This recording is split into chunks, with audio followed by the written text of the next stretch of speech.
Lahan seluas 132.000 hektar hangus terbakar sejak tahun 2023 di Sumatera Selatan. Sebagai langkah penanganan, 6 helikopter waterbombing disiagakan.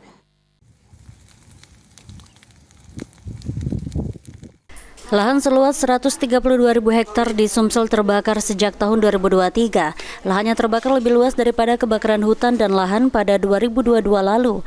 Menurut Kepala BPBD Sumsel M. Iqbal Ali Syahbana, wilayah Ogan Komering Ilir atau Oki menjadi daerah dengan luasan lahan terbakar paling besar. Diikuti Kabupaten Ogan Ilir dan Moba.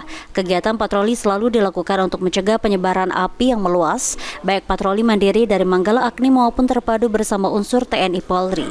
Selain itu, sebanyak 6 helikopter telah disiagakan untuk membantu upaya waterbombing. 132.000 hektar.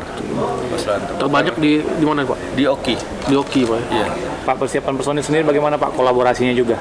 Ya, untuk kesiapan personil kita nanti sudah bekerja sama dengan stakeholder terkait, mulai dari TNI, Polri, Manggala Agni, termasuk juga dengan teman-teman kabupaten kota, yang mana ini kita akan menempatkan membuat posko gabungan. Sementara itu, menurut PJ Gubernur Sumsel Ellen Setiadi, berdasarkan data dari BMKG, bulan Agustus merupakan puncak dari musim kemarau. Ada 5 wilayah Sumatera Selatan yang rawan karhutla dan akan menjadi fokus penanganannya, yaitu di Kabupaten Oki, Kabupaten Oi, Kabupaten Banyuasin, dan Kabupaten Moba, serta Musirawas Utara. Hari tanpa hujannya itu akan berlangsung sampai dalam bulan Agustus. Walaupun ada beberapa spot sporadis akan ada hujan, tetapi kita antisipasi ada 5 wilayah ya, 5 daerah kabupaten yang menjadi perhatian khusus. Yang pertama Oki, kemudian Banyuasin dan Muba.